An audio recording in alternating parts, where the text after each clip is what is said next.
Hello there, everybody, and welcome along to Talking Con. And it's the Talking Con pre-show nonsense as we get ourselves all lined up and ready to go for today's show. Two great guests on today, all talking about panels at San Diego Comic-Con, of which there's some really good ones this year. There's some very interesting topics being discussed. There's some really sort of like timely and very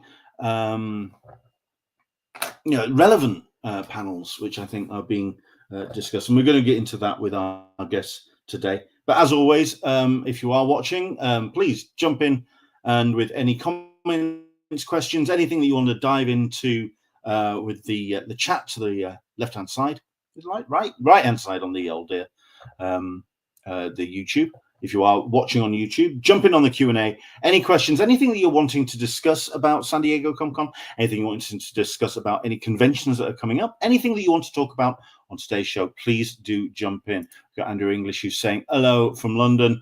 Listen, Andrew, you have my absolute sympathies. We've been talking with JENDIA already about the temperatures which are going to be hitting here in the UK, which I know for some outside of the UK may seem like rookie numbers, but trust me, certainly down in London, it's going to be quite hellish. So, all the best for you for tomorrow.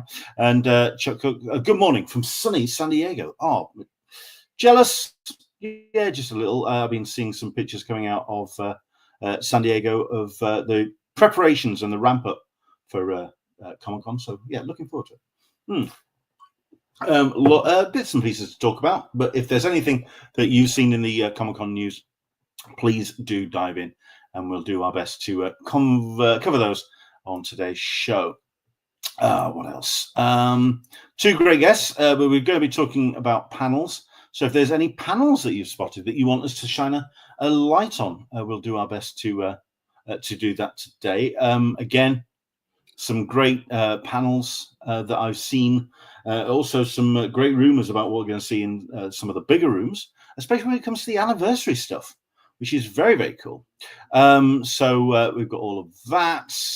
And also some interesting exclusives and things that you can pick up in San Diego as well. Lots of stuff to get into. Again, dive in to the comments box and the Q&A. Ask any questions you like. And of course, while you're here, while the opening credits are running, head down below, like, subscribe, and do all of that jazz, which really does help the channel, of course. Any way that you can spread the word about our little show on a Sunday. Let's do this, and then we'll get into our two great guests today.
Hello there, everybody. Welcome along to Talking Con, a cup of tea with Englishman in San Diego. My name is Len Sultana, and each and every Sunday around this time, we talk comics, Comic-Cons, and all the stuff and nonsense we get to enjoy at such shows. Thank you for joining us on a Sunday today, especially if you're joining us from here in the UK, when you should be outside celebrating a cold beverage in a beer garden somewhere, because heaven knows we've got the weather to enjoy it here in the UK this weekend. Hopefully you're not suffering the heat wave too much. And thank you very much indeed for joining us today. If indeed you're wherever you're joining us, jump in on the comments and sound off. Where are you? And where are you watching? Where have you been when it comes to your comics and Comic-Cons? Have you been to anything recently? Say, for example, I went to McPow in Macclesfield, of all places, just outside of Manchester. and I did that with Caroline yesterday. This is a great show, which I went to visit, which is put together by Mark Jackson, who's Mark Makes Comics on the socials. Very much focuses on indie comics, youth, and getting the next generation in. Great show. We'll talk about that a little bit later. But any conventions that you've been to, dive in and comment below and let us know what you've been up to over the course of the last 7 days. 25 days to San Diego Comic-Con 2025. Can't say it's this month yet. That's going to be next week, but we're getting there. We are absolutely getting there. So 25 days and plenty of stuff to get into when it comes to Comic-Con news, which we will do in a second. But something that is on the cards is definitely the Comic-Con. Try that again. That's what we're going to be focusing on today, because this year of all years, I think there's been a great platform put together by CCI for relevant, for timely panels, and also just for really interesting topics to be discussed in front of a willing audience. I've always said that panels for myself are one of the most compelling parts of a convention, and CCI are going to do their best to showcase that. We have got ourselves two great guests today. We've got ourselves Tony Rodriguez, who's going to be on a panel at San Diego Comic-Con. No dates, no times, no rooms as yet, and we can't share any of that. We'll talk about that in a minute. But he's going to be on a panel about representation of the Hispanic community in pop culture and comics. So that's going to be an interesting topic of conversation. But we've also got a conversation with my first guest for the first half of the show. We've got JENDIA GAMMON, who's joining us. Hello there, JENDIA. How are you? Hey, good. How are you? Thanks for having me on, Leonard. It's a pleasure. It is an absolute pleasure. The last time we had you on, it was to talk about Stars to Sabers, your publishing imprint, which yourself and the other half have been putting together. We'll talk about that a bit. We'll give you a bit of a time to shine a spotlight on that. But first things first, I think it's best if we do introduce you to anyone who may not know yourself and your work. So, JENDIA, please, the spotlight is yours. Hi. Who are you? What? And what do you do? I'm JENDIA GAMMON. I'm an author, science writer, and artist, as well as editor-in-chief of Stars to Sabers Publishing.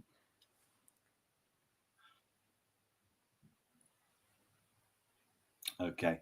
Slight delay on your picture. So if there's any issues, anyone's watching, just let us know if there's a bit of a delay, but we'll see what's happening with that. Yes, you are going to be taking part on a panel at this year's San Diego Comic-Con. Yes. Now, this is it's geared around ANDOR, which is one of the a show when it comes to Star Wars and just pop culture in general, which certainly takes that whole idea of science fiction and creative writing to kind of present a mirror. And that's what good science fiction does. It can create great analogies and allegories for where we are in current life at the moment. Tell us a little bit about the panel and what you're going to be talking about at San Diego. So the panel is hosted by moderator James. I'm sorry, I'm like spacing on his last name in front of everybody, but it's Star Warsologies. And he is the host of, James Floyd, and he is the host of Star Wars Andor From Resistance to Rebellion is the name of the panel. We don't have an exact time or date yet because Comic-Con doesn't release that information until very shortly before. And James Floyd of Star Warsologies has had me on other panels about Star Wars, different aspects of Star Wars, like everything from talking about the geology and the animals on Geonosis and, other things like that. But we've also touched on Andor in the past. And so this particular panel is From Resistance to Rebellion. So we're digging into fighting the tyranny of the Galactic Empire is dangerous work, whether in the halls of power in Coruscant or in the dark recesses of the Outer Rim. We all dive deep into the popular show Star Wars Andor, especially season 2, which just concluded, of course, and examine the themes of resisting authoritarianism and aspects of outright rebellion. How do the choices made by Cassian Andor, Mon Mothma, and Luthen Rael make the galaxy more free but also more perilous? Dissecting the Star Wars show that asks a lot of thought-provoking questions will take our own team of rebels. And so it's a group of us who have different backgrounds that are addressing different aspects of Star Wars Andor, particularly season 2. I think this is a really, really cool topic. If anything, because like you say, you can spend the entire session really getting into deep dive when it comes to Star Wars and about the intended idea of politics woven within Star Wars, and how people perceive Star Wars. I think because I think that I'm guessing that's going to be something that you're going to touch on the panel. How there are some fans that perceive Star Wars as space wizards and lasers and pew pew, and it's all fun for the 5-year-olds. But then you get, I'm guessing you're going to be really talking about how Star Wars has always had that political undercurrent and that kind of the references that's always been in from the very start of the franchise. Right, because George Lucas in the first movie, which is now called A New Hope, has from the beginning talked about the Galactic Empire and about its oppression. And, Star Wars is about the rebels fighting the Galactic Empire using all the tools in their arsenal. And some of the tools are extraordinary, like using the Force, and other ones are, less glamorous and more nitty gritty. And I like that Andor dives into that, into a more, not supernatural, not superhero aspect of that universe, and all the, sometimes just the daily lives of both the good guys and the bad guys and the morally gray and everywhere in between. So I think it's just adding, a detailed lens onto like what's going on over there in that scene, like digging back into it, into the world building and expanding on it. And I like that it gives us that perspective to enrich the universe. I think that Star Wars has so many things for so many people, and people take different things from it. And I think that's a great thing that's come out of the franchise, that we have so much, such a tapestry to pull at, with all these different threads. And Sure. With Andor, it's absolutely diving more into the human element and having very little, almost nothing to do with the Force at all. So, and dealing with outright skills and dirty things, and, like some seedy aspects to the galaxy, some sort of glamorous aspects to the galaxy that, and all the different facets of the different characters in it, which they're all multi-layered and very interesting. So, yeah. I mean, I think for myself, the two things that I found fascinating, or at least I found the most relatable when it came to Andor, is number one, just the administration of the whole thing on both sides. The things that you have to kind of almost dive into the paperwork of the whole thing. Right. I mean, people kind of do forget that the first conversation and the first experience we have with the Empire and with what we know of the dark undercurrents of the Empire is around a boardroom. Basically, it is about the dismantling of the Republic. It is about those final settlements that have been swept away, and now the new order has been put into place, and it's all held around a board table. It's that very much what we've seen replicated in Andor as well, which I Right. found fascinating. And also, like you say, the tools at people's disposal that need to, any way that you can show resistance, and any way that you can. It's not just about the fantastical. It is also about just the things you need to do and the moment that you have to stand up. I'm guessing that's something that you're willing to talk about on the panel. That moment, that decision that somebody has to make about when they are passive and just sit back and see things happening from a distance, and then when it starts not necessarily just affecting you, but when you decide that you want to stand up and make that voice be heard. Right. And that's established from the first movie as well, that Luke is on, this podunk planet, and, the problem's over there. He wants to go be at Tashi Station with his buddies, but it comes to him, and so, and, we can live in a bubble all we want, but it all comes to us eventually, whether or not we like it. And so for each individual in this show, ANDOR, on either side or the spectrum or somewhere in between, you do see different elements of how this life has shaped them in this moment. And every choice is personal. Every choice is crucial, and every choice has consequences. And I like that is demonstrated, and whether it be, an immediate consequence to your life or a dynamic within your own family, and, the complexity of that, which is one thing I really liked about the show, is that even the subtleties of being proactive on this challenging situation where you're up against this huge enemy, and I just really love that we see those choices happen on the screen many times. And it's fascinating. It's fascinating for every single one of the characters that go through it. Cassian Andor being, the titular character is obviously part of that, but the cast of characters around him sort of become much more intriguing because, we knew of Cassian from Rogue One, but we really didn't know a lot about the other characters in Andor, and many new ones were introduced. And I love too that we have familiar characters to the universe that are brought forward, and we learn more about their lives and how the choices they have made here impact everything down the line to where, the movie's timeline, after the Battle of Yavin comes into play. So I just love it. It's important to see, I think, all the individual choices, because we always have a choice. Sure. I don't want to get too, we'll leave. It was a great setup for the panel. And if it's got anybody intrigued, I think it's great for anyone to go along and see the session.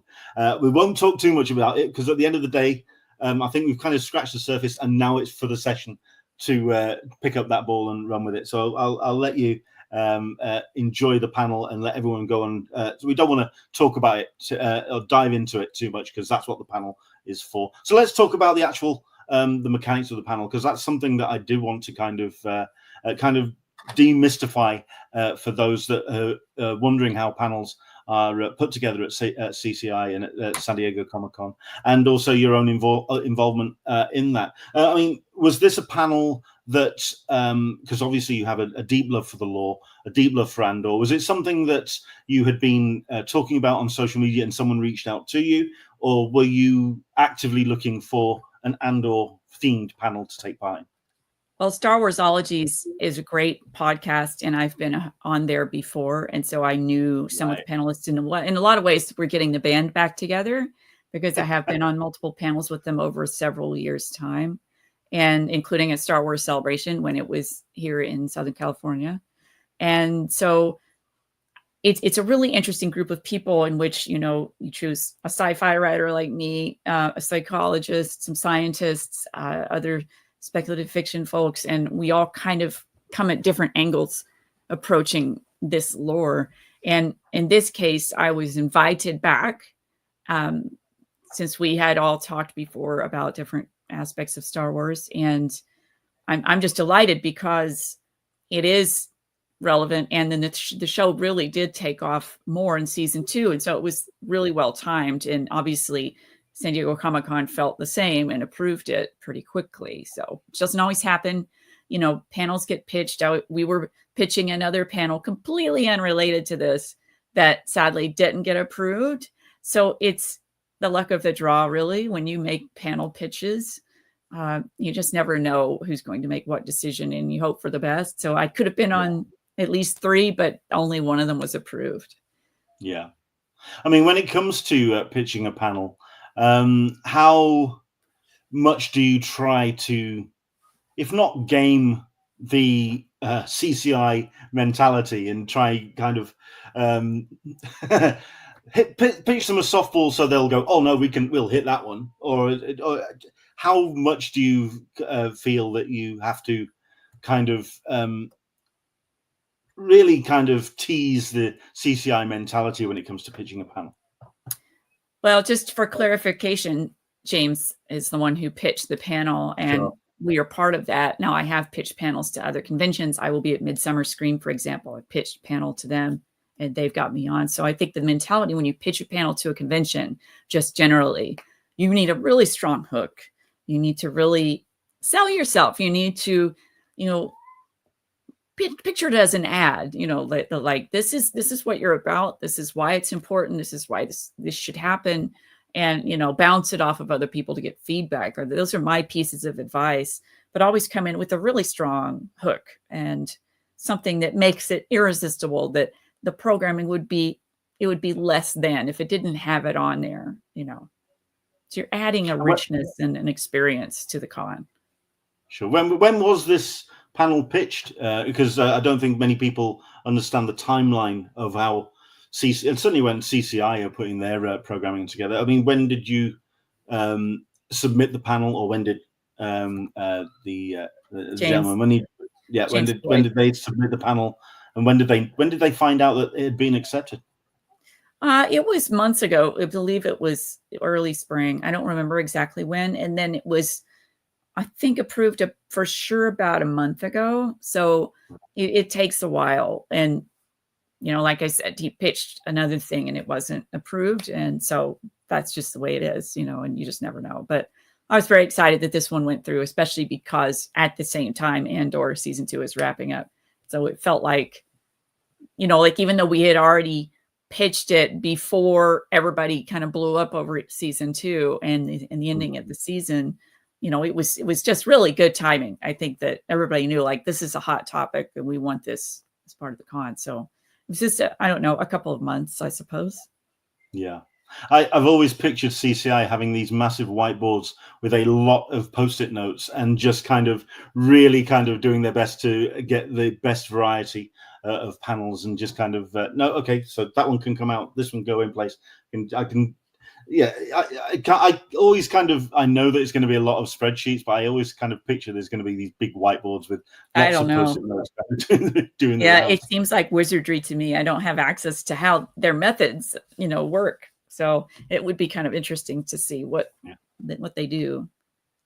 Well, it's when CCI took the year off, I did a virtual lineup for I think the 4 big rooms, and one of these CCI programming bods actually turned around and said, this was really interesting, seeing what you would put in those rooms. I'm just glad that I've got the year off where I'm not having to do this. So it was interesting to get it from the perspective of the programming team.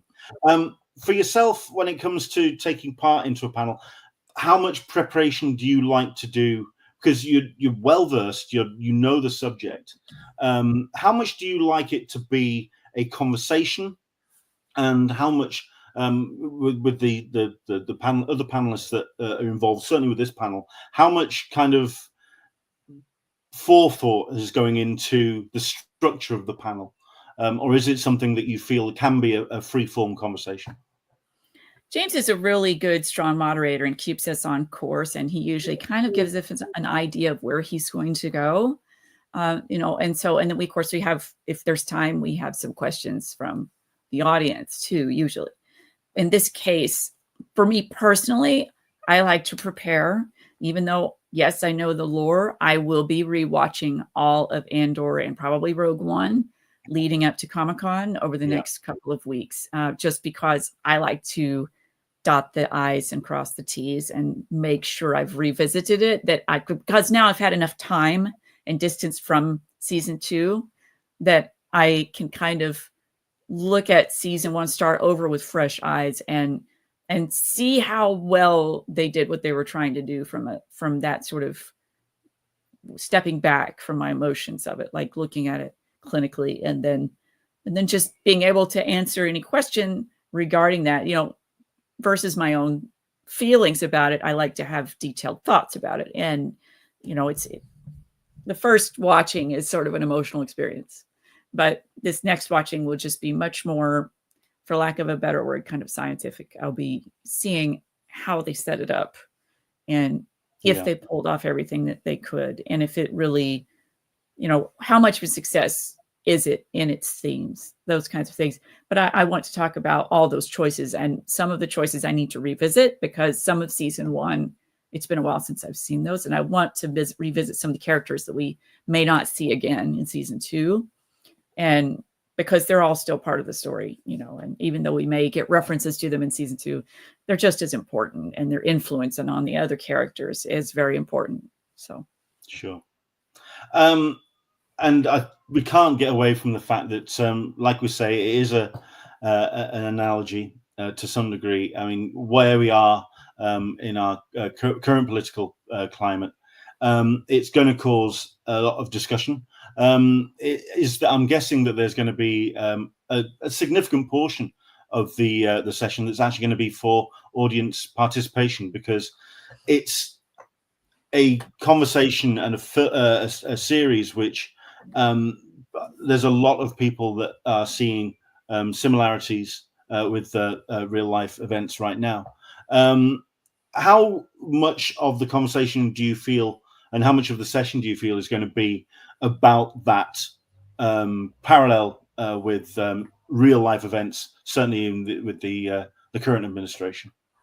Well, I think that because there are several panelists, we have to be able to go through the discussion points, and there probably won't be that much audience participation until the end, because we will have a lot that we're going to dig into as panelists, and then we'll open it up. It's not going to be a free-for-all discussion. That's not how these panels work. No. So the moderator will keep, a tight control over that process. And, so this is not a free-for-all. This is a panel between, different experts in our fields, a psychologist, author, different professors, things like this. And then, as we dig into different aspects of our approach and our lens, then at the end, if there's time, we can open it up for some moderated questions. Like you just can't have a free for all especially at San Diego Comic Con. It's too big. I think what I was saying was also from your own perspective, in terms of the conversation that's going to happen within that moderated section. How much do you think is going to be also relating not just necessarily to the law, but also to parallels to real life events? Well, considering that the panel description actually talks about themes of resisting authoritarianism and outright rebellion, we're going to be digging into a lot of that. Sure. But I don't know beyond that. I just don't know. It's kind of obvious stuff to talk about, but we don't know what direction. I don't know yet what direction James is going to take the discussion. So I can only speculate that we're going to talk about the topics of interest. This show was not made in 2025. It was made years ago. So we need to think about how we grasp on things that suddenly become relevant, even though it wasn't made for that purpose. And that's when you have a cultural zeitgeist moment, when something suddenly becomes, you cling to it because you see that reflection of the current time, and there's so many aspects of the show that have brought that forward for a lot of different people, and I think, like, from my perspective, I have my own personal relationship, and relevance, particularly with Mon Mothma.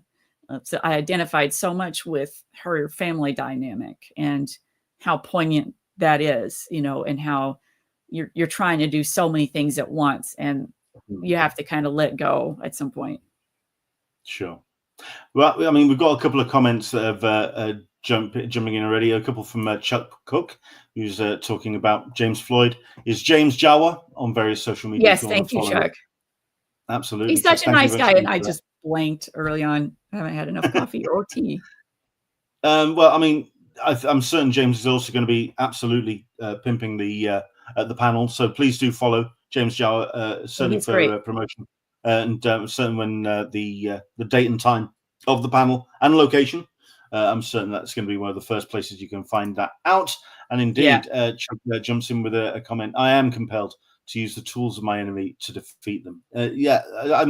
I'm guessing that there's going to be lots of notes when you do your rewatch of dialogue snippets, and absolutely the how it's been written by the team of Andor. It's just there's going to be so much to it to tear apart when it comes to this session.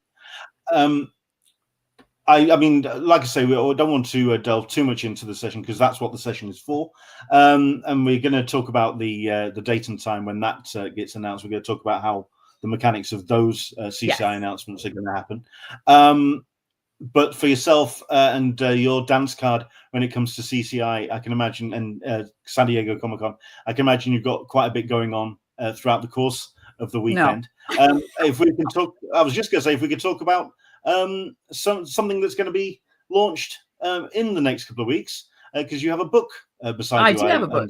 Yeah. During Comic-Con, so that's challenging. Go for it. So no, talk us through not only I mean, we've had you on to talk about Stars and Sabers already, but talk us about this first book straight out of the publishing house. Okay, so are you talking about the one I've got coming out, my own release? Yeah. So you can talk about both. Yeah, absolutely. Okay.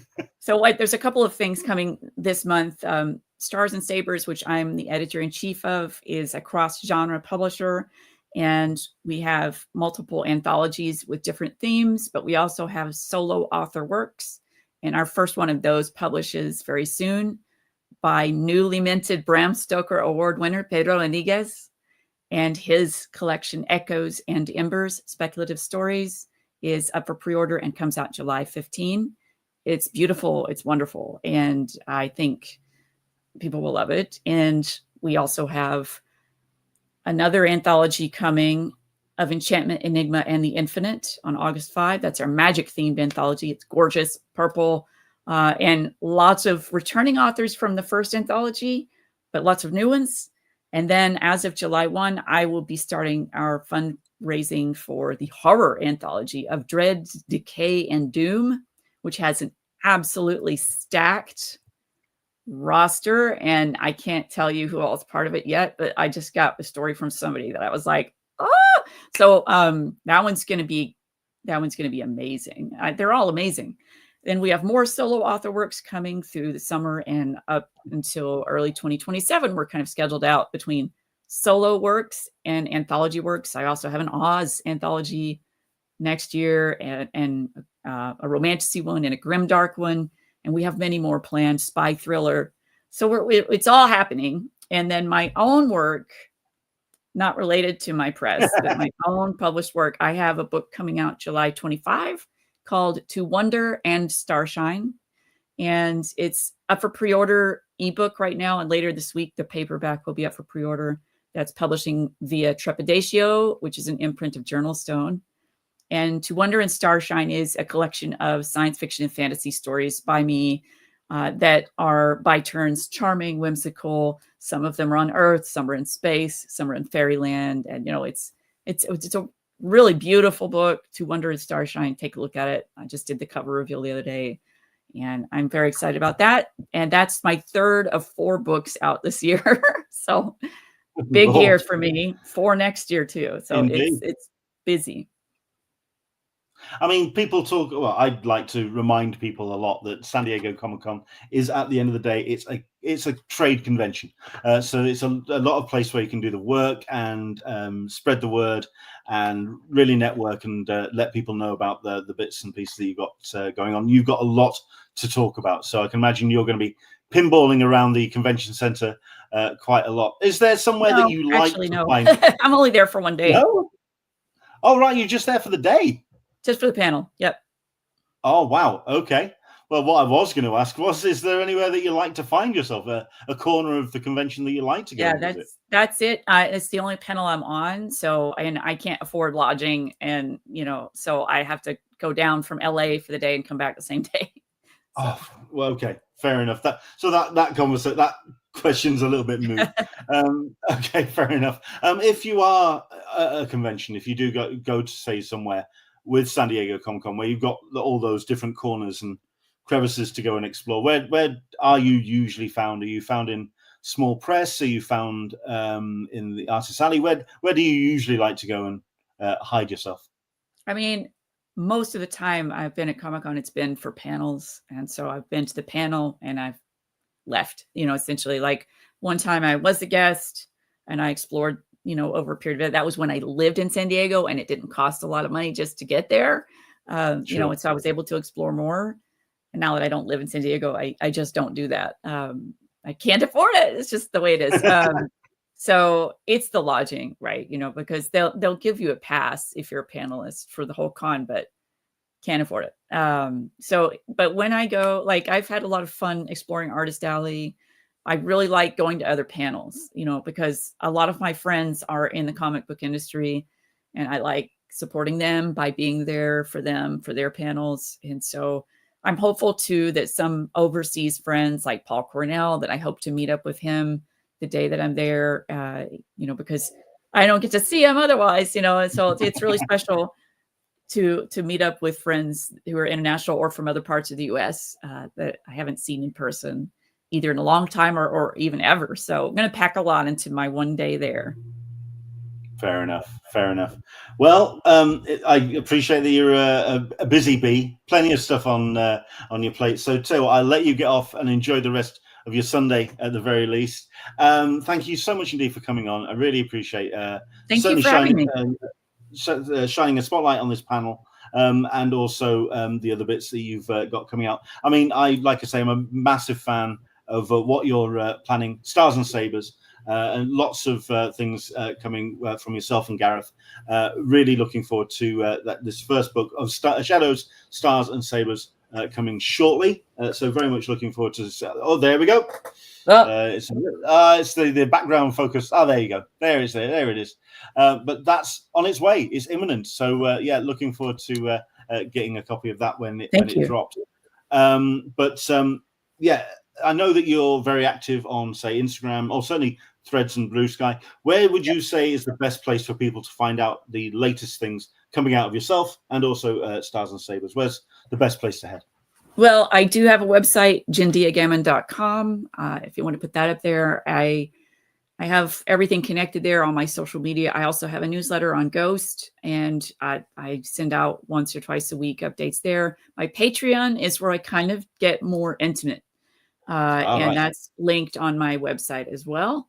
So I am on social media quite a bit, or at least fading in and out. I don't live on it, but I'm very fast typer, so I'm in and out very quickly. And Instagram and Threads are my go-tos, and Blue Sky is kind of secondary.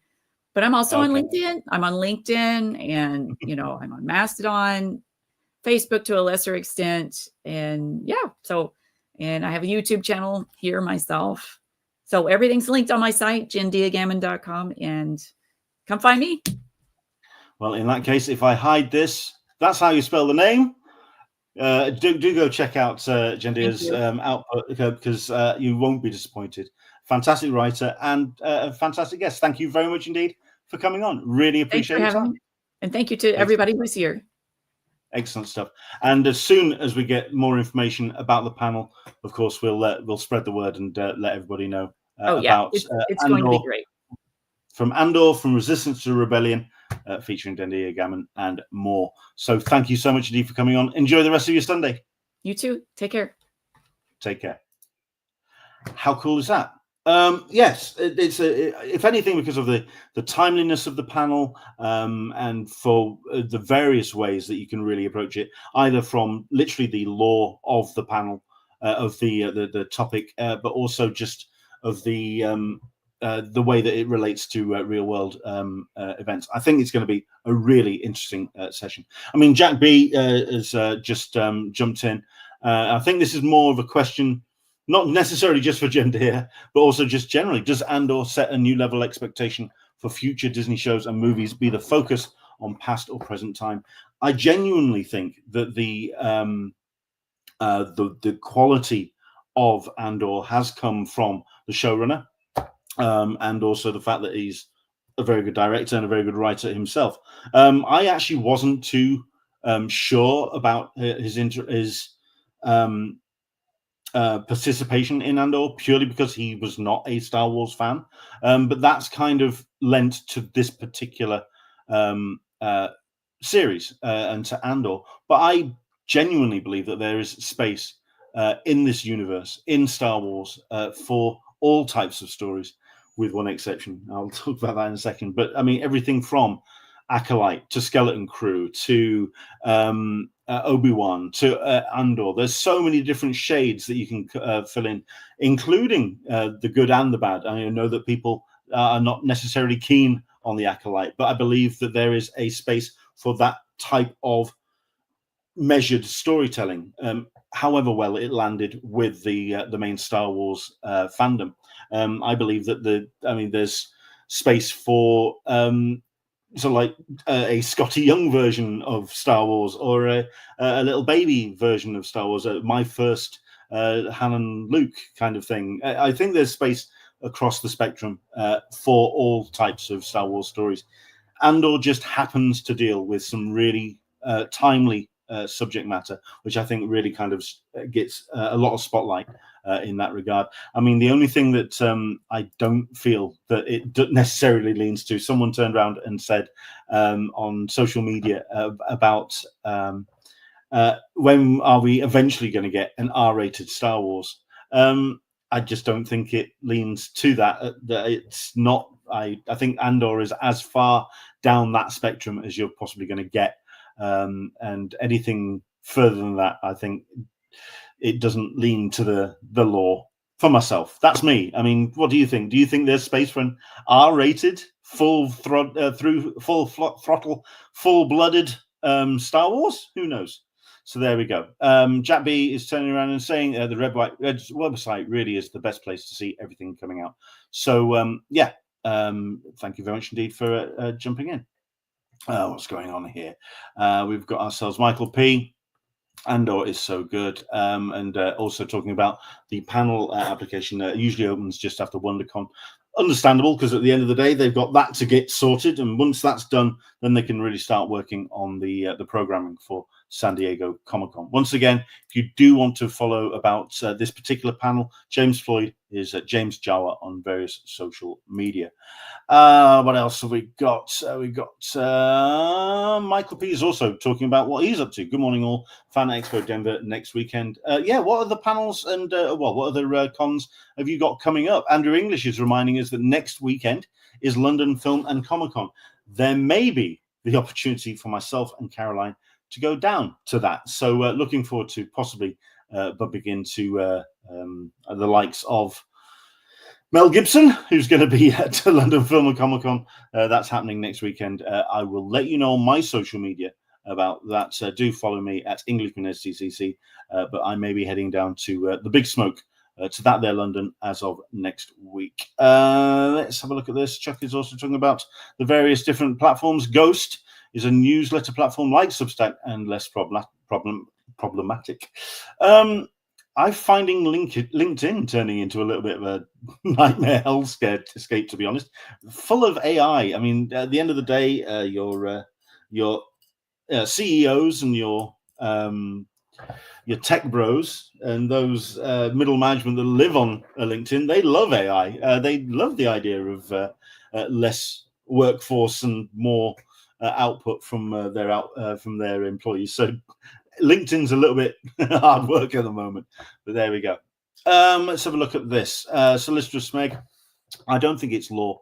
I think it's Disney. Anakin literally murders children. Doesn't mean Disney wants to be associated with putting that on TV. Understood. But I think Disney, if they demonstrated on numerous occasions, they're all about the money. If they feel that a audience will be up for seeing a R-rated Star Wars, who knows what's going on with that? But there we go.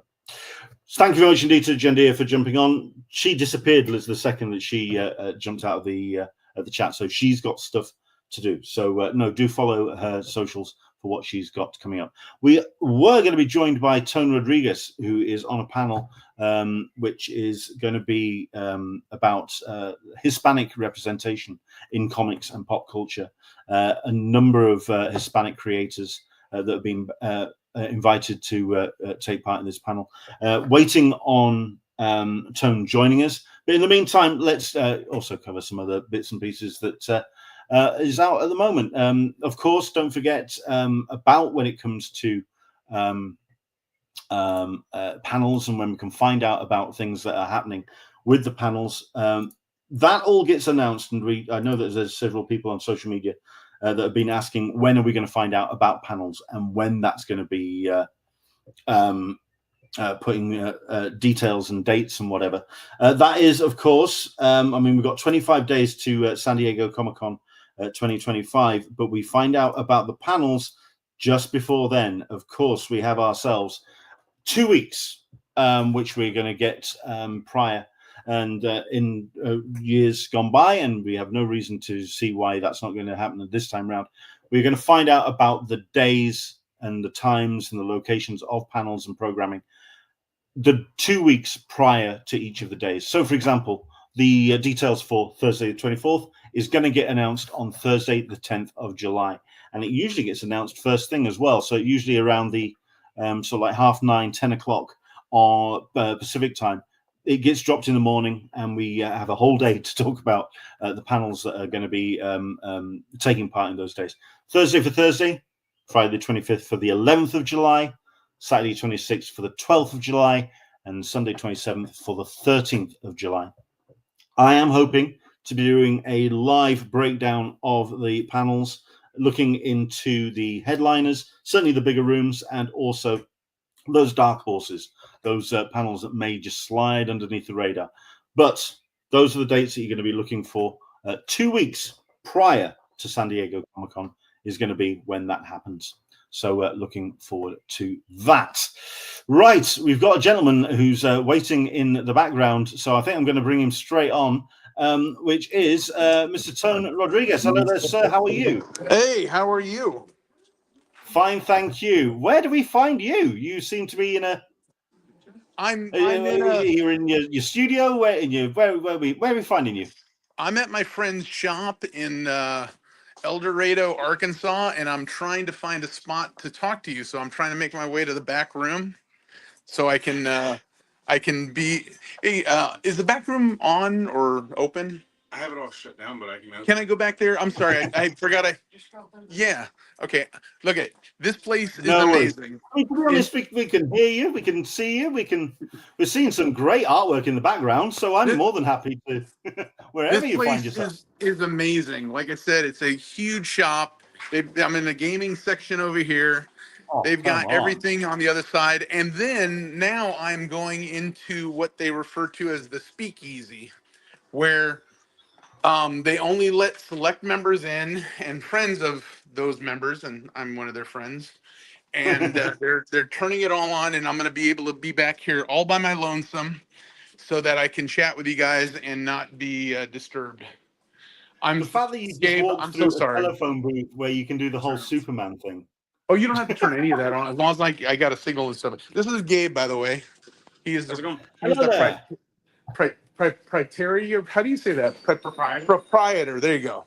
So anyway, okay, I am now sitting here in the studio. Hi. Hi there. Well, I'll tell you what. I'll kind of give you a bit of an introduction so that you can get your breath back. Thank you very much indeed for joining us. I mean, we've just been speaking to JENDIA GAMMON regarding her panel, or the panel that she's going to be taking on. Now, that panel is very much timely because it's about ANDOR. It's titled From Resistance to Rebellion. And as you can appreciate, it's a very timely panel. Likewise for the panel that you're going to be participating in. But it's definitely going to be about representation from the Hispanic community. First things first, introduce yourself. Tone Rodriguez, who are you and what do you do, sir? Hi, I am Tone Rodriguez, and I draw comic books and graphic novels, and In the past, I've worked on things like Snake Plissken Chronicles, Violent Messiahs at Image Comics. I worked on some Conans. Uh, but most people are familiar with my work through The Simpsons and Futurama and Treehouse of Horror through Bongo. So I worked on the comic books for about 15 years. And currently, I am one of the artists on Feral. And we did Stray Dogs 2 years ago. So Indeed. that's what I do. Great book. Great Oh, book. well, cool. I'm glad. Oh, no, I know it. I'm a fan. Very much so. Great book. Beautiful. Now, this particular panel, I mean, is it the only one that you're on over the course of San Diego? Have you got, what's your dance card looking like? I don't have anything else. As a matter of fact, it's the only reason why I'm going to San Diego. Really? I had a gentleman reach out to me. Was it you who reached out to me? Someone No, reached that would out be to Dan me. Berry. Yeah. Okay, that was you. Okay, good. Because again, I want to make sure I get all my ducks in a row. So you got a hold of me. You said we had this panel. Would I be interested in doing it? I was like, yeah, sure. And then I like looked at my calendar. I'm like, I'm not even going to San Diego, but I get back to LA all the time to work with Tony. Because again, we're working on Feral. We're trying to keep the book on time. And one of the things I will do is I live in rural Louisiana. So I fly into LA. I spend about 2 weeks at a time with Tony, and we just hammer out pages while I'm working there. And it's good for Tony. It's good for me. So that is probably what I'm going to be doing. I'll be out in LA next week for a show in Stockton. And then I got to come back for another show in Shreveport, but then I'm going to go back to LA. So I'll be in LA the week of San Diego. I'll go down to San Diego. I'll check in for the Comic Con and for the panel, and then I will get back in the car and drive back to LA and go back to work with Tony. I always find that fascinating for working comic professionals, just how much time attending conventions and going to things like this impacts kind of like the job and what needs to get done. Yeah, I mean, the summertime is the prime time. I have a standard show that I do that is kind of like locked in schedule wise in Dallas, and Dallas is like part of my hub. So we do that card show, and I then have a few others. Like a couple of years ago, we were doing the fan expos, and the fan expos were like a big part of the calendar, and we've kind of like cut those out of our lives. And so now I just really have just a few small little shows that I do with friends. And I'll be honest with you, sometimes they're a lot more fun. I can do the shows, I can still try to get work done, but you know, when you're hanging out with your friends, it definitely takes the edge off of the idea of like it being like serious work. It's like I get to hang out with my friends. Sure. Easy. Yeah. So I mean, then, and like you say, you've got a panel like this, which is one of the core reasons why you're going to say San Diego Comic Con. the only reason. Yeah, and it is such an important panel. I kind of gave a little bit of an overview, but if you can just talk about the panel, say the panel title, and just generally what you feel what the panel's going to hopefully the goals that it's going to try and achieve. Why don't you do me a favor and tell me what the name of the panel is? Because I know you sent it to me, but like I didn't prepare for this, so I don't know the specific title of it. And a lot of the times when I do this, I know I'm going to chew it up even after I've been told it. So I don't know the exact title. Right, so this is where Dan Berry is going to have to message me. Oh no, I think I've got it here. And I mean, the thing is, I haven't got the title, but I've got the breakdown of who's going to be on it and what's going to be basically talking about. So this is Alex Sinclair, colorist of numerous books. Mark London. You've got yourself. You've got Michael Calreo. You've got I want to say Jorge Gutierrez, and talking about their careers and the comic book industry from a Hispanic perspective, moderated by Adrian Reyes from El Rey Comics. Right on. And Dan has jumped in with the title. There you go. Hispanic creators and artists discuss the comic book industry, past, present, and future. Beautiful. So that's I love that. There we go. Yeah. I mean, this is going to sound like the stupidest question ever, but how important is it to have a panel like this at San Diego Comic-Con? But then again, it's maybe not that stupid a question, because it's asking about how much of a platform San Diego Comic-Con gives Hispanic creators and creators like yourself. Is it enough? And do you feel that there should be more, or is this panel kind of like a stepping stone or a building block to that kind of representation? No, it's very interesting, especially considering everything that's kind of going on here in the States right now. I don't necessarily, I've never had a real strong, like, I need to attach myself to my Latino culture, I like producing comic books for everyone. But this is the amazing thing about San Diego Comic-Con. San Diego Comic-Con, one of their first guests, someone that's been at the show almost every single year since the inception of the show, is Sergio Aragonis. And when you think of like a Latino, comic book creator, he's the first person that pops in my mind. When I think of somebody who has made his entire career in the basic storytelling in comic book form, Sergio Aragonis is probably one of the greatest, if not one of the greatest, Latino comic book creators of all time. And so he's also been there since day one. He's always been there. He's a staple of the show. I know in the last couple years he hasn't been attending. He's up there in age. So I'm just going to say, yeah. Yeah, no, but that's the thing. I'm talking about like all the way from day one, he was there. So the thing is, every so often people talk about like, Latino representation at shows like this. Well, this is one of the shows where representation has always been there. Um, I remember seeing him at one of the first shows I ever went to, and when I was a kid, I was scared to death to talk to people because I just always felt like I was going to put my foot in my mouth, which I inevitably did. But one day, you're not on your own. Oh, I know, but the thing is, now I'm a professional, or I've been a professional for like 30 years. It is weird because like I still will do that, and so I just had this really odd thing where I just wouldn't talk to celebrities and or guests, comic book guests. So like I missed a lot of opportunities. Like I remember meeting Jack Kirby when I was a kid, and I remember just kind of like sliding him a couple books, and he signed them for me, and I went, oh, okay, and I walked off. I remember seeing Sergio and kind of like going, oh hi, and then walking off.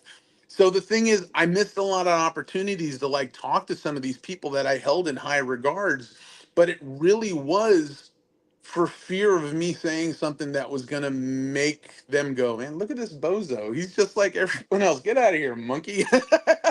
So I was always afraid. So this is the thing.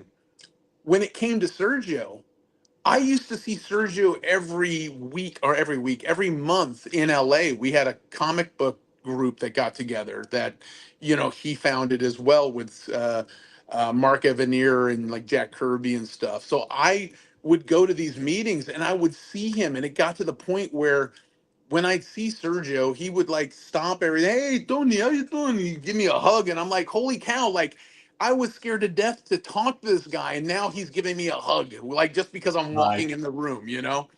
So again, going back to the idea of like representation and whatnot, I feel really weird about it because like I've always felt like I was represented. But I never thought to myself about like needing to produce like a specific creation or a comic book that has, quote unquote Latino um backstory or something.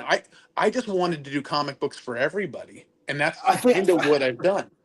The conversations I've had with Latino creators have very mirrored pretty much what you've said, that they didn't want to have. We don't want to be the Latino comic creator, if you know what I mean. That's kind of like what people said. I'm curious then, with the way that the current landscape is in the US, has there been more of a sense of community and coming together, if not so much circling the wagons as such, but just kind of coming together, well, yeah, to protect each other and to kind of have that sense of bond against solidarity. this. You know what I mean? That's what it's now become. It's kind of gotten to the point where I've always been here in this spot right here. But now with everything that's going on, you feel like you're getting closer and closer to going, all right, we got to lock hands. We got to like stay together. And the thing is, the crazy thing about it is, as I've gotten older, as I've gotten to the point where, again, Farrell's doing really well. We have no plans on wrapping that up anytime soon. As far as Tony's concerned, we're doing 60 issues of it, and we're only 15 in. So we got a ways to go before we finally look at each other and go, all right, what are we going to do next? Because Tony will hit me up and we'll talk about it and be like, okay, what are we going to do next? And Tony isn't Latino, but Tony is one of those guys that if he finds a cool story or if I pitch him something, maybe it'll be something we do. And like I said, now that I've gotten older, I feel like, man, maybe I need to do something like this. I'm not going to beat somebody over the head with it. Like, here's my Latino book and you better buy it. I'm thinking like, I remember when I was starting out, I had a character that I called Death, but it wasn't Death. It was I'm going to chew it up. Muerte. His name was Muerte, because that's what death is in Spanish. And so now, years later, I saw what is it? Brian Polito's got a book called La Muerta. And it's like now I kind of feel like, all right, well, now he's using that name. It's like it's still not Muerte, but I keep thinking like maybe I'll do something with that. But after I pitch stuff with Tony or bounce things off of him, maybe he'll come up with something else, and it'll still be a Latino type thing, but it doesn't have to hit somebody over the head with it. That's as long as I'm working on something, I always feel like the work and the me, there's me in it. I'm Latino. So I'm always in my work. It doesn't matter what I do.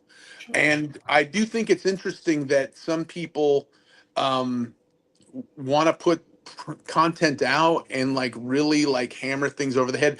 I tell people all the time, it's probably better to like hammer in the good parts of the story. Make sure your story works, because if the story works, you can still have like all that stuff you want to put in there. The stuff, like you said, my heritage, my livelihood, my love for my culture, the idea of who I am in it. But if you just put all of that in there and you don't put the idea of what the story is, then you just have a bunch of ill-fitting parts. It's like trying to put together a puzzle using 4 different puzzle boxes. It's like they're not. I mean, you might be able to find pieces that go together, but they don't belong together. You follow what I'm saying? So like that's where I'm at now. I'm at a point where it's like when it's right, when something comes along that I can collaborate with, because I love collaborating. I love being able to sit there with Tony and just have him say something like, it'd be cool if we had this. And then I'd go, oh, well, what about this? And then Tony goes, well, wait a minute, that's a brilliant idea. And then a month later, it's in the book. It's like, I feel like I get to kind of pat myself on the back. It's like I contributed, it's like, I'm always contributing because I'm always doing the work, but that's not my regular work. And I love it. There is no part of my work that doesn't make me feel more proud than when I'm able to contribute an idea from like a separate spot. Because if it's just ideas with artwork, well, that's what my job is. That's what I'm expected to do. Go do that. But when I'm able to go ahead and pitch another idea or bounce an idea off of him that basically goes, that's good, I like that, let's put that in the book, then again, that's just a bonus and it makes me so happy. Because and then this is the thing, I also get very nervous because like I said, I've done it because I've been in the room with Tony, we've been sitting there talking, and then the last time they were putting the idea meeting. Him and Dennis get together. They go over the whole story of the next issue and try to make sure they fill in all the little holes. They want this, and this. And I specifically said, you know what? I'm going to go work in the house. And I went inside the house and I totally like avoided them. And then when it was all said and done, we talked and I said, yeah, you know, he said, yeah, we got it all taken care of. We got it done. And I said, oh, that's awesome. Cool. Okay, awesome. I hope you don't mind. I just kind of didn't want to be in the way, quote unquote. I do this a lot, air quotes. I didn't want to be in the way. And he goes, what are you talking about? And I said, well, you know, you guys are working, you know, you're figuring out the next issue. You know, that's your thing. And he goes, yeah, but you work on the book too. This is your book. It's like, we like it when you pitch us ideas. And he literally had to tell me and like hit me over the head with it. I don't, you know, we talked about getting hit over the head. I don't want somebody to hit me over the head with like, this book is about socialism and the blah, blah, blah, blah. This book is about blah, blah, you know, like, whatever it is, like they're hitting you over the head with it. I want that stuff to be in the book and feed it to me in the story. But I need Tony to hit me over the head and go, no, come on, we're going to go do this. Come and work with us. Let's do this. So it's funny because I don't want certain things to be hit over my head, but I need things to be hit over my head on this other stuff. And so it's nice, you know, because like I said, I love the collaborative effort. I love working with my buddy Tony.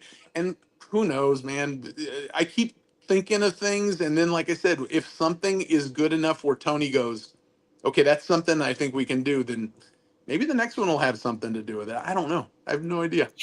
I appreciate that. I mean, for myself, I mean, the collaborative nature of comics for me is absolutely the sole reason why I enjoy comics as an art form, because it really is. It's all the cogs coming together and to create the piece. So no, the collaborative nature of comics is exactly why I enjoy the art form generally.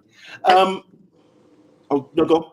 I was just going to say, I think I just lucked out because when I got into it originally, I was working with people and we were working in the studio. We were within 10 feet of each other.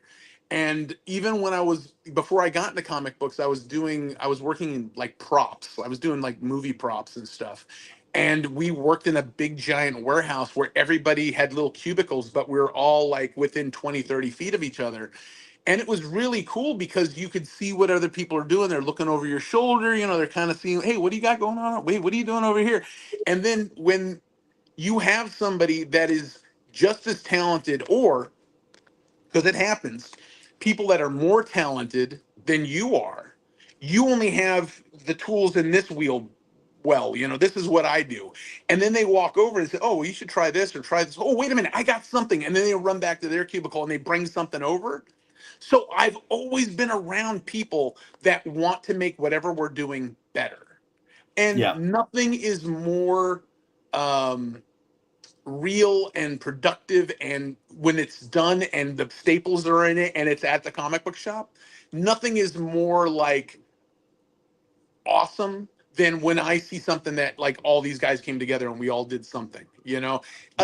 Don't get me wrong, there's nothing wrong when you have that one person who writes, draws, produces, puts the staples in. They've got a singular vision and they might be the most brilliant person ever.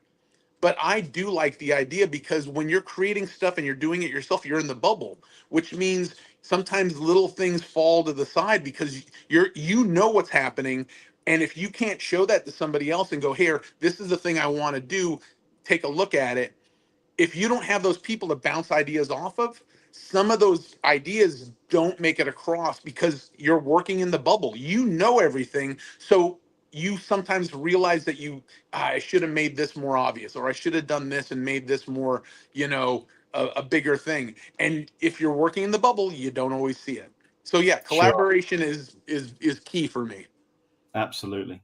I definitely want to talk about the title of the panel, which is Hispanic creators and artists discuss the comic book industry, past, present, and future. Because the one thing, I mean, we just talked to JENDIA about ANDOR and from resistance to resistance to rebellion, and you can understand that in the current climate, we're talking only like 2 seasons of a TV series and a movie, and how that kind of law then bleeds into the real world conversation. But Hispanic creators, we're talking 50, 60, and the rest of some really instrumental creators that have sort of like informed the comic book industry from the word go, like you say, Sergio, and those that have gone since. How much do you want the panel to kind of have that balance? Because I can imagine with Andor, the Andor panel, it's going to be more like a 50-50 thing. You're going to be talking about the lore, and then you're going to be talking about how that lore is informing where we are today. Would you prefer the panel to talk about that history and about the strength of the Hispanic community in comics, or would you like a little bit more of the conversation to talk about where it's going in the future? Well, you know, that was a big question. Sorry about that. No, it is. Absolutely. And the thing is, everything that you just said about what would you like to see this? Would you like to see that? I think all of that is really valid. But because we need to pay attention to what we did in the past to see what we're going to do in the future, we need to have a little bit of this. And then to make sure that, you know, we don't just sit there and go, well, in the future, I want to see this. We got to remember, it's like we got to have somebody who goes, oh, well, wait a minute, but the Hernandez brothers did this back here, blah, blah, blah.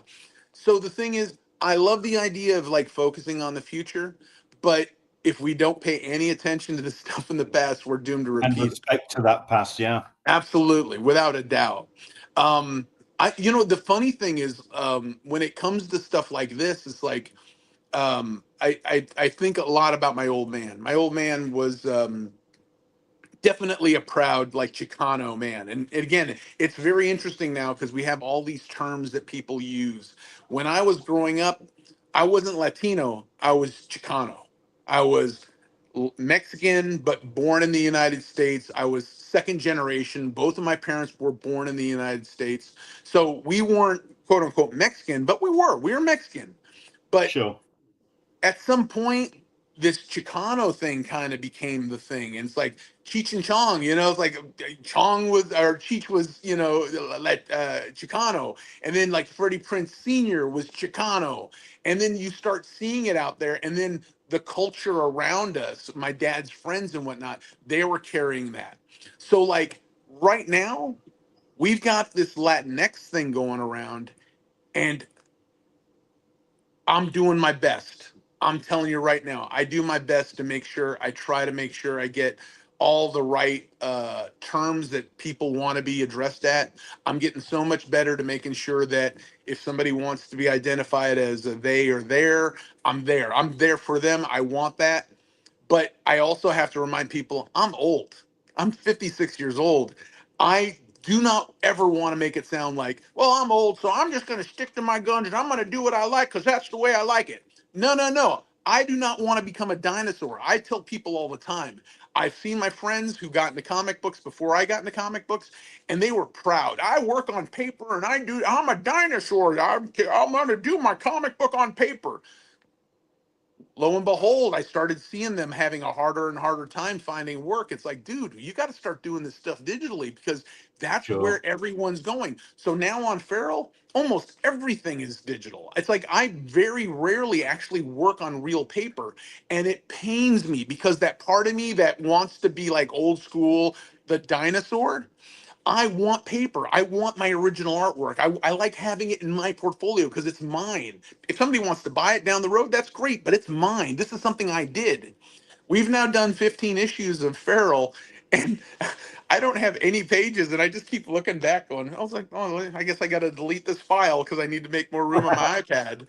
So the thing is, I am doing my best, but I still identify as Chicano. And I've done panels where I've had, you know, Latinx. And part of me kind of feels like maybe this is one of those Gen X and Gen Y things. It's like my head can't wrap around it. But I've definitely gotten to the point where it's like, okay, I can see their point. I understand what they want, but I kind of really just feel like I'm always just going to be Chicano because in my world, the world I live in, and my world ends right here. My world's a bubble around me, and this is what I deal with. I'm Chicano. And just like I'm Chicano, the younger people, or even some of the older people, because I've seen some of the older people do it too. They're in their bubble and they're like, I'm Latinx. At this point, I'm like, God bless, you know, as long as everybody's happy, don't try to put your stuff on me. I won't try to put any of my stuff on you. And not only that, if I just identify as Chicano, I feel like I am not shitting on anyone else. I'm not No. shitting on that dude over there. I'm not shitting on that person over there. And until I spend enough time with my Latinx people, keep in mind, I live in Louisiana. There are not a whole lot of Mexicans out No. here. There isn't. I am definitely one of these things is not like the other. So, you know, I do have a harder time, but the thing is, whenever I get back to LA, I'm around my people again. When I get to San Diego, I'm around my people again. And I feel like I'm always the odd man out because I don't live there anymore. I'm just out of sorts. But I'm definitely not one of those people that's going to sit there and go, oh, well, you know, I don't do that. I'm this and this and that. And I'm a dinosaur in blood. I don't want to be a dinosaur because I don't want to go extinct. And, Yeah. you know, it's I like, mean, I want to keep moving. You know, you can't hit, you know, moving object. It's like, I'm always moving and swaying.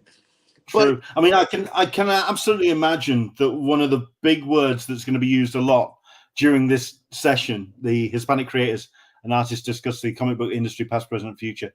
The one word that's going to be used a lot is authenticity. The understanding of what it means to be a Hispanic creator, staying authentic to your own voice, and also your own community. Yeah, and this is going to be the crazy thing about that. And I God bless you bringing that up, because it's, I guess, one of the reasons why I kind of got off on that little tangent is because there are creators that are, you know, their Latin blood is boiling. Their Latin blood is like in them. It was brought down from their folks. Their folks instilled this, like, you know, hot Latin like sensibilities into them, and they're carrying on, right? When my parents were going to school, when they were doing that in the 50s, they were shunned for speaking Spanish in class. They were shunned for eating authentic Latino food in their lunch boxes. So my mother, her mother, my grandmother, would buy her one loaf of white bread every week so that she could make her bologna or peanut butter sandwiches so she could fit in with all the other girls. And she lived in El Paso. This is El Paso, Texas, primarily a Latino area. But she was in this little area where there were a lot of white kids. And she was chastised relentlessly for kind of like holding on to her Latino roots. And again, by speaking Spanish, shunned. Eating Latino food at school, shunned. So guess what happened? My parents went ahead, grew up knowing that this is not cool. We don't want this for our kids. So when we came up, we didn't speak Spanish. My folks did not teach us Spanish as little kids. So what ended up happening was twofold. My folks had a secret language that they could talk to each other in front of us.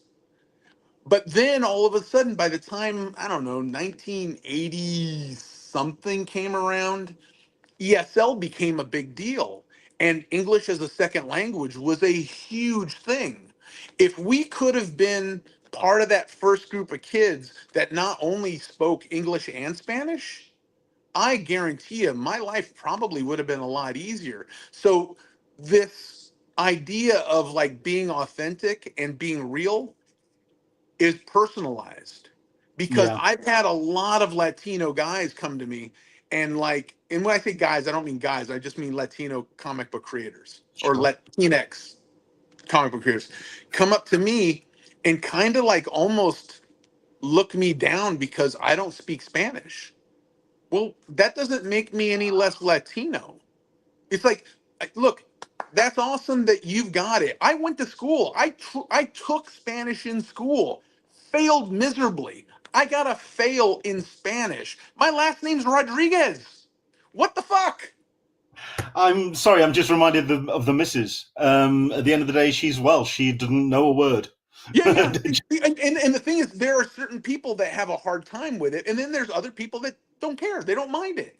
So the thing is, what I do notice is when I do run into some of my, compatriots in the Latin community, there will be a moment where they'll go, "Wait, you don't speak Spanish?" Or they'll be on the panel and then they'll say some sort of not a diss, but it's like they'll make a comment, and they'll be like, blah blah blah blah blah, and it's Spanish, right?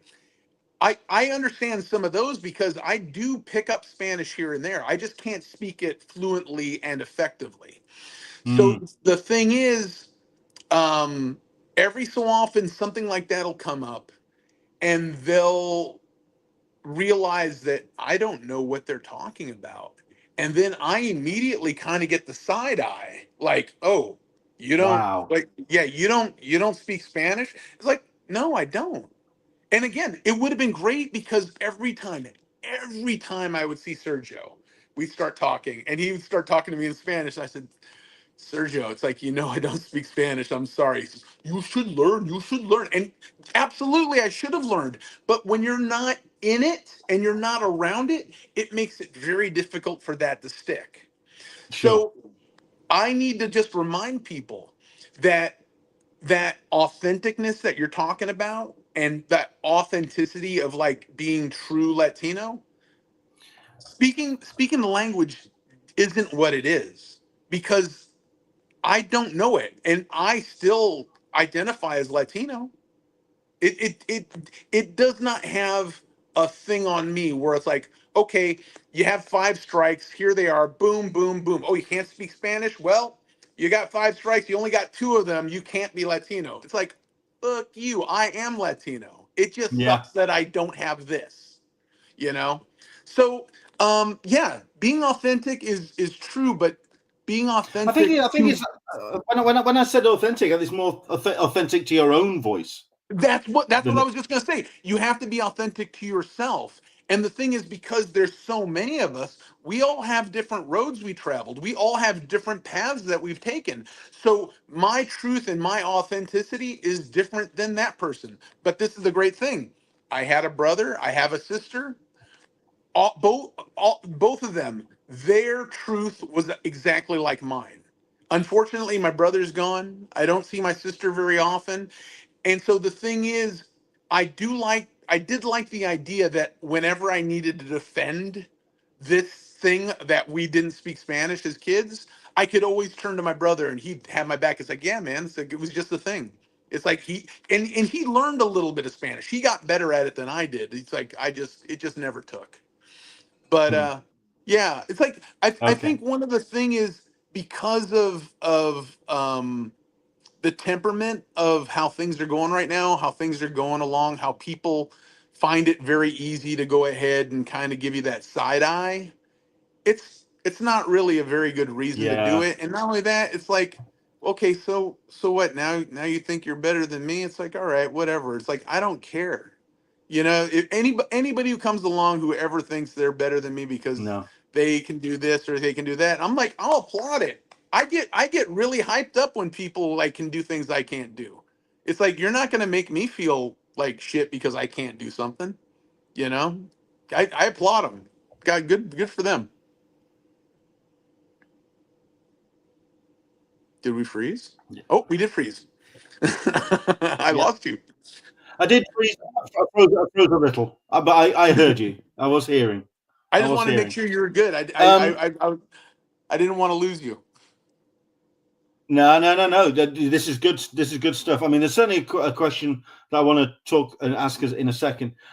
Leading on from what you're saying there, I mean, this is also talking about the conversation. And by all means, anything that you want to talk about. This is the audience, by the way. Yeah, jump in on the Q&A, and any questions that you want to ask Tone, please dive. We've got Into the Blue Mister saying, working in an environment with creative types can be an astonishing experience with ideas bouncing from person to person, and mentions as well, can you imagine what it would have been like to work in the studio with Barry Windsor Smith, Jeff Jones, Michael Kaluta, Bernie Wrightson? I think that's talking about that collaboration and the the collaborative nature of comics, It which we were talking about earlier. that Anyone else? While we've got Tone, any questions? yeah, I was gonna say that thing you just said about those guys. Go on.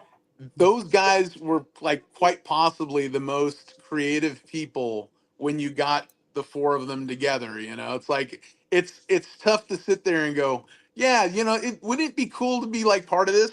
Hell yeah, it would be cool. It's like, can you imagine if those guys were kind of like, there was those four guys, and then for some reason there was the fifth guy, and the fifth guy was just sitting in the corner going, yeah, I'm just going to do whatever I want. You guys are going to, hey, we're going to do a book called The Studio. Do you want to do anything with it? You got all those, nah, it's fine. You guys do whatever you want. So yeah, no, it would have been awesome to have been with those guys. It's like, yeah, absolutely. Yeah. I mean, I'm reminded of several studios, including this one, where interviews that I've read is where you've got people doing work and you've got somebody else on another board directly behind you, and it almost becomes and someone who you respect, someone who you're working with, will then look over your board and go, nah, you're not there yet. You need to be pushing a little bit further. And you've got that real kind of, if not combative, but really kind of like putting the ladder down and bringing everybody's work up in that kind of like really collaborative sense. I think that. Well, you know, really, the term that we used in the studio was that water it'll match its own level. You know what I mean? Yeah. So like I was very lucky. I had a studio at my house. So like I'm part of the Get Along gang. It's like, hey man, you guys want to play in my sandbox? Come on over, let's go. So I had plenty of room. So the thing is, when I first had, I think, Chris Moreno need a place to work out, I was like, yeah, you can come over here and work in here. It's no problem. Come on in. So he did. He came in and he worked. And then what are you doing back there? I don't even want to put the video back there. My buddy was just doing something wild back there. But you know, so and then that's when Tony Fleece ended up in the studio, because Tony in my head was Chris's buddy, and it took a long time for Tony to like correct me at one point. I think I was on the phone, and Tony was there, and Chris was there, and my other buddy called me up and said, "Hey man, who's in the studio today?" I said, "Oh, well, Chris is here, and Chris's buddy Tony is here," and blah blah blah. All right, catch you later. I hung up, and Tony said, why do you keep telling people that I'm Chris's buddy? It's like, because you've known Chris longer than me. He goes, no. It's like, I met you like as soon as I moved to LA. It's like I only met Chris like through like some other party. So it's weird because like in my head I had always thought he was part of him. So I was lucky enough to meet Chris, have Chris be in LA, and have Chris be part of the studio. And then in my head, somehow they met, and then they're in the studio, even though I met Tony. And then after that, I mean, we had like Gus Vasquez in the studio. We had Drew Johnson in the studio. We had Chris Burnham in the studio. So yeah, I mean, the thing is, all those guys in the studio made it very competitive. Because I mean, we're talking about Chris Burnham, and Chris Burnham was working on Batman. You know, Chris Moreno had just started doing Shaolin something. It was a cartoon show on Cartoon Network. He's now working on the Spider-Man cartoons over there at blah blah blah Disney. Uh, Chris Burnham it was working with Skybound now, you know. Gus worked on what is it, the Disney Pixar movie stuff, Big Hero 6. So the thing is, all these guys worked in the studio, and it made us all be like, holy shit, like, you know, he does this, he does that, he does that. And then on the reverse, I was working on The Simpsons. So we never talked about it, but like maybe a couple of those guys were like, holy shit, like I'm in here working with one of the guys that works on The Simpsons. Never thought about it once. I think it all came from our own point of view, because again, we were very, very competitive. We were and it wasn't like competitive, like I'm going to shut him down. It was like, oh shit, he just turned in something really awesome. Oh, now I want to do something awesome. Cause like we would do like those Hero Initiative books, right? The Hero 100.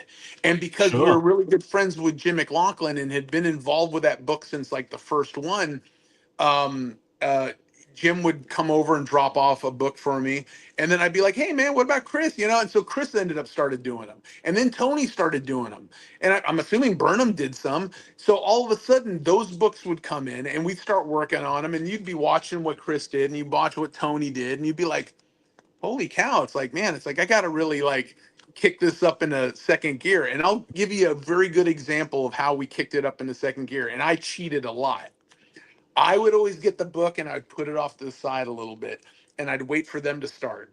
And then once they started working, I'll be like, okay, that's a good idea. That's a good idea. And then I'd start working on mine. But then when I was done and they were finished with theirs, if they had knocked theirs out of the park, I would just go back to my buddy Jim and I say, hey, Jim, give me another one of those books. I'll do two of them. So then I would have multiple books in the book. Because I just wanted to be at that same level. You know what I mean? Because if they turn in the books and they were up here and I turned in mine and I was down here, it's like, I got to knock the next one up. And so we were so competitive. And then after that, the competition really got weird because then we would get the paperwork on how much they sold for to raise money for the Hero Initiative. And we'd go through there and be like, hey, they got $750 for mine. And I'd be like, yeah, all right. And then Tony would look at his and he goes, well, I got $1,000 for mine. I'm like, oh, you. So yeah, we were always so competitive. And that's the part about being in that working environment is having those people around you to not push you to be better, but make you want to be better. Because again, Sure. you can lead a horse to water, you can't make them drink. You have to have that in you. You have to have that ability or that desire to want to be better than where you are today. And again, I do it all the time. In theory, I just want to be better than yesterday. And then tomorrow, I want to be better than the day before that. And then just keep moving. Just keep moving. So every day, I feel like I'm a little better. And it doesn't always work out. Sometimes I'm definitely not better. But if the goal is to try to be better, then that's where I'm going to try to be. And again, we fail all the time, but again, if as long as the goal is up there, eventually we will start making that forward progress. And that's what the collaborative effort is having that around you, having that, you know, that thing that, you know, makes you feel like you could do something that you're not familiar with. Like even today I was talking to somebody about watercolors. It's like I am not a watercolor artist, but because of the studio and the encouragement I got from Chris Moreno, who is a fabulous watercolor artist, I now do, you know, watercolors for my sketch covers and stuff. And Oh, nice. they're not great, they're not fabulous. They are totally serviceable and I love them. I think they're great. It makes me very happy. So, and that's what I got from the studio. So, studios are awesome. Good stuff. Absolutely. Excellent. Absolutely. I'm going to ask one more question, which kind of dovetails from what you're talking about in collaboration and community and that strength of that community, allowing people to get the best out of themselves, and talking and dovetailing back to what we were talking about, which is about the panel. Hispanic Yes. creators and artists discuss the comic book industry, past, present, and future. And we'll finish with this question. At the end of the day, it's 40 minutes at the most. You get 40 minutes and then maybe 5 for Q&A, and then they switch the room around. So it's a very condensed amount of time to talk about this particular topic. Do you feel that this deserves a bigger platform, or is this the jumping off point? Say, for example, a specific Hispanic creators forum, a podcast, anything to kind of move forward? Or do you feel that there's a strong enough community already to have that conversation? Where do you feel this is enough, or do you feel that there should be more going forward? Good question. Very good question. And I think this is probably the best way for me to answer it. Don't know if it's the right answer. It's just the way that I'm going to answer it. we're going to know when we get to that panel. When we get to that panel and we either have a room full of people or it's just us sitting at the table talking I amongst really ourselves. don't think it's going to be that. No, Really no. don't think. But again, knock on wood. I got a wood desk in front of me, knock on wood. But Yeah. that is a huge, huge thing because unfortunately, that's how our world revolves right now. If they make a movie and they expect to make $300 million that opening weekend, and the movie opens and they only make $200 million, in my head, I'm like, you guys made $200 million. That's brilliant. But some peanut counter is going to go, yeah, but we really wanted that other $100 million. Yeah. You still made $200 million. And so they're still going to have a decent showing. But as far as everyone's concerned, it was a failure. How Yeah. can making $200 million be a failure? To me, like I said, it's still a lot of money. So the thing is, that's where I put it. And the thing is, if you're doing your job and I do my job, and the people at Comic-Con and the people who want this kind of information, if we all do our job and we get the word out and we share it, even if we just get half a room, those half a room full of people are the most important people we're going to see at that Comic-Con because they came to the panel. They found time in their schedule to take time out of their day to be there. And so if we just end up with that, then our job is to make sure that they get everything they want because they found time to do it. Again, we can always do this. There's plenty of podcasts. There's plenty of ways of getting these kind of messages out, sharing our point of view, getting the Latino culture in comic books out there. But like I said, that panel in particular, I really don't care if the room is full, which would be awesome, or if it's a half full room, because those are the people that want to be there. Knock on wood. Sure. Yeah. So, but we'll see. We'll see what happens. Again, San Diego is such an amazing place. It's like, it's a busy place. I know plenty of people that sometimes schedule things and they just can't find the time to get there, or it's too early, or it conflicts with the Skybound panel or something. Oh, Hall H, they're doing the Twilight reunion right now, and then we go in there and we're just like, okay, well, this is nice. Yeah. we can I mean, only do our best.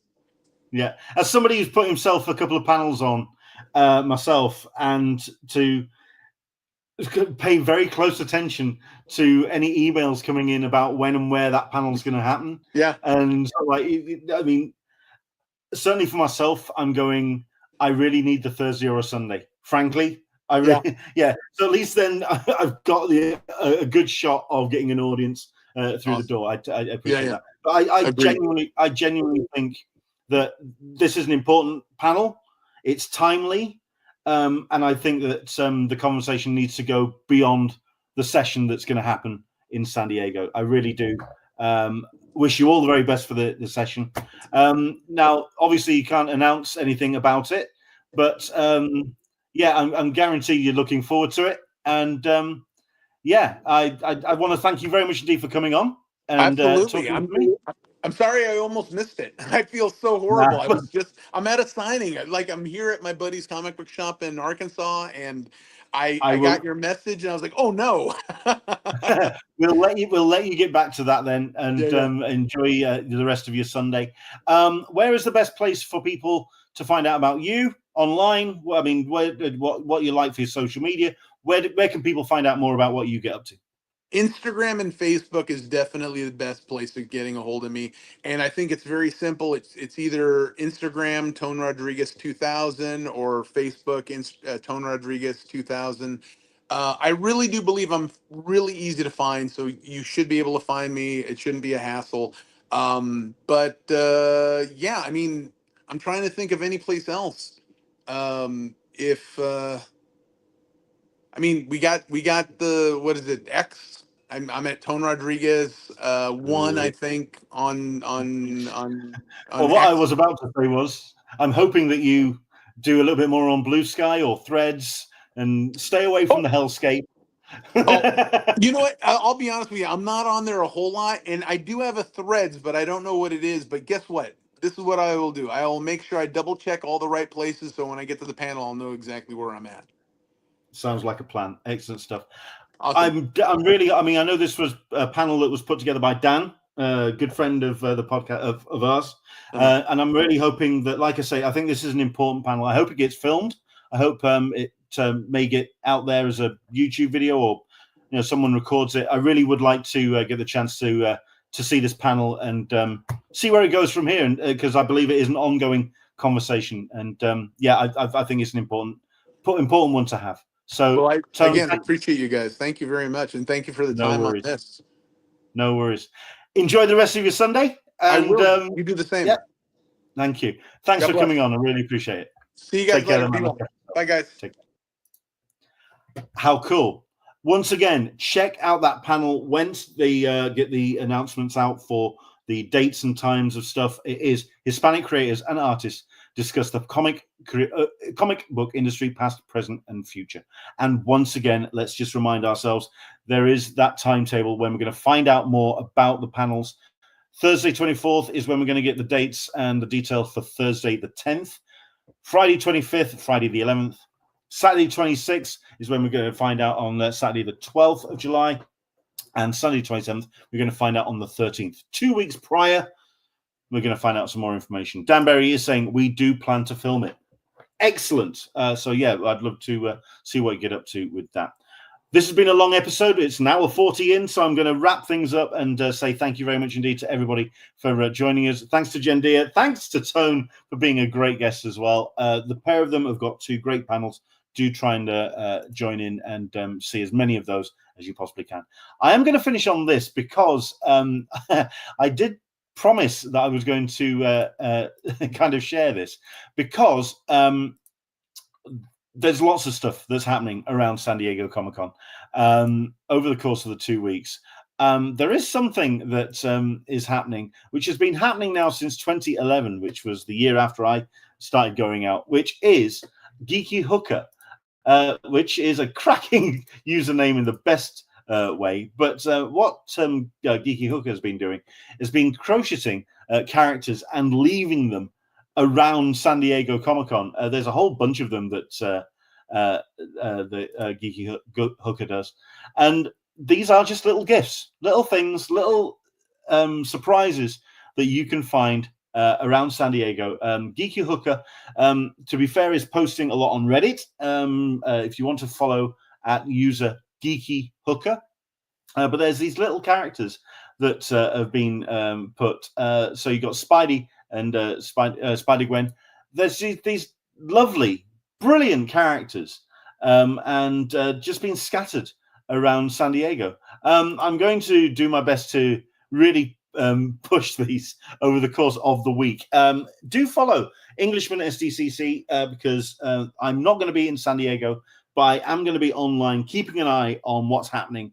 And what I will do, when I get to see posts from the Geeky Hooker giving clues about where you can find these, I'm going to be sharing them. So please keep your eyes open, because these are just absolutely fantastic. And I mean, look at these things. Just amazing. Yes, if you find them, great. But we'll do our best to kind of point you in the right direction, at least with some hints and clues from Geeky Hooker's social media. I just wanted to showcase these because, as Into the Blue Mister says, impossibly cute. Aren't they just amazing? Fantastic. Right. Thank you very much indeed for joining us today. If we have some other stuff to talk about San Diego Comic-Con, because the news is starting to roll in now, and we've got ourselves some panels which are being announced. The unofficial blog are doing their best to keep an eye on panels which are announced and rumored. They can't confirm dates and times as of yet, but the unofficial blog are doing their best to get their list up as well. But if you want us to get hold of a panel or a panel host or a panel guest to talk about a session, over the course of the next couple of weeks, we'll do our best to showcase as many of those sessions as possible, because, like I say, I love my panels at San Diego Comic-Con, and yeah, the more the merrier. So there we go. And that's us. Thank you very much indeed for joining us. Back again next Sunday. But if we've got space for an incidental episode, if we've got stuff to talk about, we will do. If there's anything that you want me to do a podcast on, let me know, and I'll try my best to kind of do maybe an incidental episode, may take 20 minutes, take half an hour. I'll spend as much time as I can talking about the con to make sure that you get the best out of your show in so many days. What is it? It's yeah, we're into the small numbers now, aren't we? We're into 25 days. So yeah, we'll try and share as much as we possibly can over the course of the next couple of weeks. Thank you so much indeed for your company this evening or this afternoon here in Comic-Con land, and back again next Sunday for another Talking Con, 10 a.m. Pacific, 1 p.m. Eastern, 6 p.m. GMT. From me to you, have yourself a safe week. And yeah, if you're here in the UK, I don't know, put as many fans on as you possibly can to try and survive this. Was it 30, 32 tomorrow? It's going to be a hot one. We'll see you soon. Take care. Bye-bye.